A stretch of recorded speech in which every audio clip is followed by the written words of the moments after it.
David Bennett. Thank you, Mr Speaker. It gives me great pleasure to speak on this bill. I first want to talk about the Labor Party and the absence of their trade spokesperson here today. Where is Mr Shearer, the one that sat through the committee hearings, that was part of this committee and doesn't even come into this House? Order. There is a convention in the House. It's not a standing order or a formal Speaker's ruling that the absence of members is not mentioned. And it's actually for very good reasons and protects the government much more than the opposition. So I suggest, unless the member wants the convention to break down, that he not breach it so blatantly.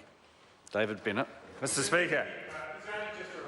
Oh, Mr Robertson's over there. Mr Robertson, the member of the union elite that now thinks he can tell ordinary New Zealanders what to do. That is Mr Grant Robertson. The Grant Robertson that is the Hillary Clinton of New Zealand politics, the union elite, and the true free traders in the Labor Party aren't being represented here today in this debate, and I disagree with Mr Robertson's comments because he has been parachuted into this debate on behalf of the union movement and the request of the leader.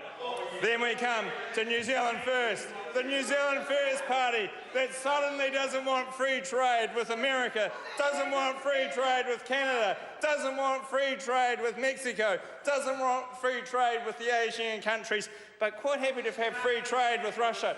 Not able to support a free trade agreement with South Korea in this parliament, not able to support a free trade agreement with Taiwan in this parliament, not able to support free trade, but suddenly in their supplementary questions today ask for a free trade agreement with Russia.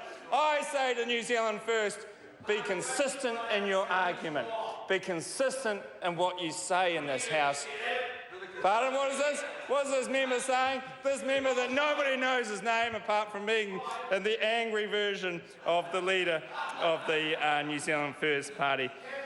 But there is help coming. There is help coming for New Zealand First, and that is Gareth Morgan. He is the real Donald Trump of New Zealand, not Winston Peters. Mr Gareth Morgan will take your votes away. Mr Gareth Morgan is a true Donald Trump representative, not the pretender that is the New Zealand First leader, that wishes he was Donald Trump, but has never made any money in business, that has been 40 years as part of that political elite and will never be able to represent ordinary people because he represents the epiphany of what is being talked about. And then we go to the Green Party. The Green Party. When we look at the Green Party, don't want any trade agreements. No trade agreements in the Green Party. At least they are being honest about that. At least they do not want any trade agreements. But what I say to this House is, Mr Speaker, we've got potential to go to Mexico, we can go to Russia, we can go to England, we can go to India, we can go to the Gulf states. All those free trade agreements are available for New Zealand going forward, and that is what we need to work on and not listen to the Labor elite and the left that think that they know better than the public out there.